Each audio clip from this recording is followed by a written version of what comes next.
Oh my God, like what do you do when you get to your brand new duty station straight out of basic training in AIT and you have no money? And they expect you to pay for your stuff up front before you go into the barracks or before you move into housing. What do you do?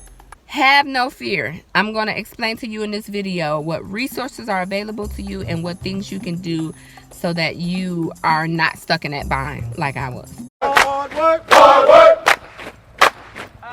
Hard work, hard work. Hard work, work. There you go. Hard work, work. Everybody doing it right. Hard work, work. Hey everybody, it's Army Princess here and welcome back to the channel. So, your girl, let me put my seatbelt on. I'm about to go help out my soldier. Wanted to come on and do this little impromptu video because I have a new soldier that just PCS to the unit and he does not have any money. So I say all that to say that I'm on here, like I always say, to help you become the best soldier you can be. And there are a lot of things that you don't know and you don't think of joining the military coming in that you could deal with. This is my opportunity to take it as a teaching lesson, because the funny thing is, it actually kind of happened to me at my first duty station when I first joined the military. So a little background story: when I first joined the military, my first duty station was Camp Zama, Japan, and I PCS there straight out of AIT and basic training, and I didn't really have a lot of money saved up just from coming in the military in general. And I talked about that in my soldier saving series, as far as just blowing through all my money. When you first come to basic training at AIT, they put you in the barracks. You don't have to pay any rent to stay in the barracks. You don't have to pay for anything. It's completely free to stay in the barracks. But when you leave AIT and you go to your first duty station, you could either go into the barracks if you're a single soldier, or if you're married, you go into the hotel first, because you have to find an apartment or a house, and then you move either into housing or you move off base into your apartment or house that you find. But with that being said, you need money up front, right? You need money to pay for a hotel for you and your family before, when you're in process in the new base. And you need money to pay for the hotel if you're a single soldier and you waiting to go into the barracks. Now, a lot of times, if you're a single soldier, they can put you directly into the barracks when you first show up, when you first arrive. But there might be special circumstances, special cases. You get there late at night or something crazy where you need to pay for your own hotel. And so that happened to me when I first got to Japan. I had to stay in a hotel for like 3 days until my barracks room was available.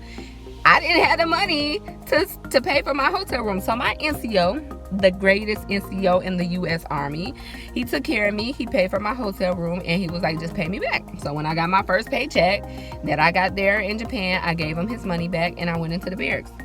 I say all that to say that these are things that nobody really talks about. It's like kind of like I guess it's something that's more so expected for people to know, but how do you know that? You know what I mean? You don't know what you don't know.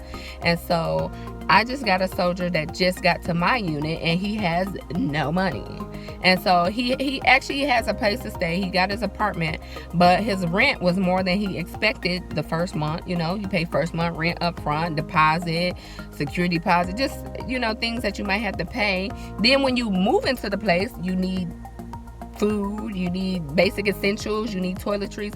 So he's at the point where he's waiting for his pay to come in, but he doesn't have the money to pay for the essential things that he needs until he gets his next paycheck. There are things that you can do as a soldier and resources that you can use as a soldier if you happen to be in this situation. I took him to what's called the lending closet. So on most Army bases, they have what's called the lending closet. And the lending closet is a place where soldiers that are just PCS into the unit, or even if you've been there years. I asked the lady, what if I was needing something from the lending closet? I've been here a year already. You just bring your orders, and they have things, they have the basic essentials. So they have pots and pans, they have dishes, they have microwaves, they have toaster ovens, they have high chairs, they have strollers, they have pack and plays, things that you might need to live until you're able to pay for those things on your own, or if you're PCSing, when your household goods get there. Because usually when you PCS, they pack up your stuff from your last duty station and they drive it to the next duty station, but it could take a month, 2 months. I know overseas when you get your stuff, because they put it on the boat and they ship it there by boat, you can get it. It could take up to like a month or 2 months before you get all of your household goods.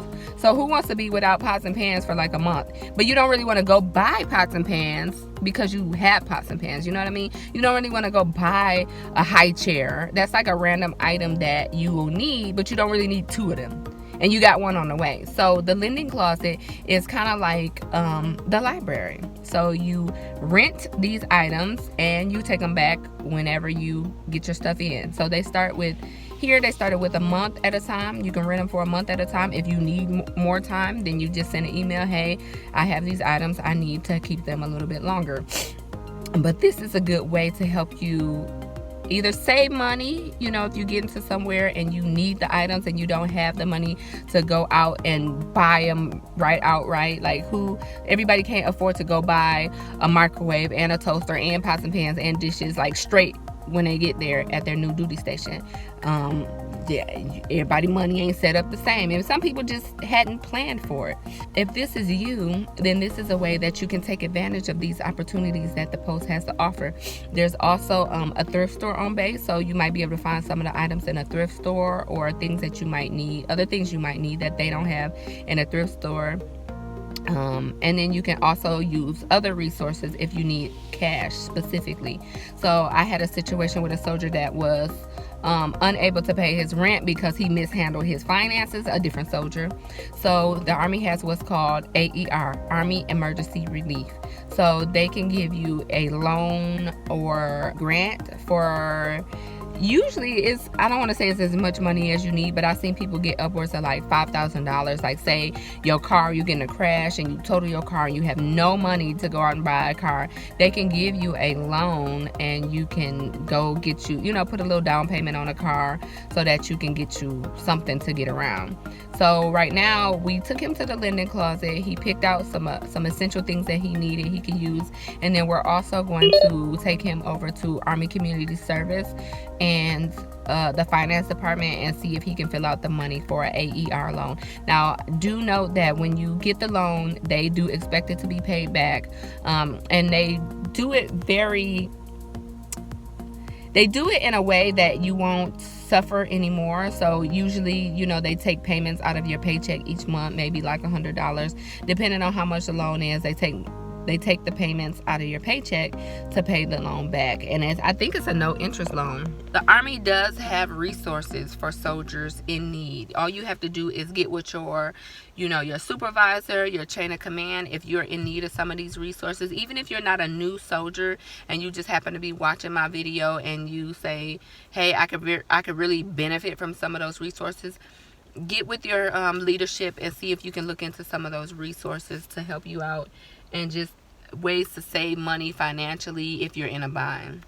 That's pretty much it. I'm going to head over here to Army Community Service with him to see if we can fill out the paperwork so he can get his loan, because it is Friday, and who wants to be over the weekend with no money and wondering if they can eat or whatever. So we want to help this soldier out.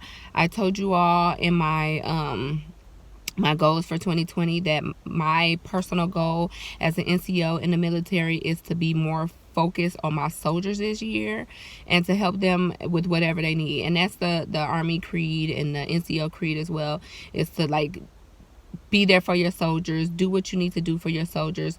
And so I know a lot of people that are joining the military, they may feel scared or intimidated or lost, but there are some gems out there as far as leadership, and this is why I always preach to get you a mentor, because you don't know what you don't know, and there could be somebody that is that's been in, somebody that's more knowledgeable, somebody that's more wiser, that can assist you and help you out with anything you might need. You never know what somebody's going through, and you never know what somebody knows or how knowledgeable they are. So get with the like-minded people, people that you want to aspire to be like, that can help you out and lead you in the right direction, lead you down the right path so that you can be the best soldier you can be. That's all I have, y'all. Bye.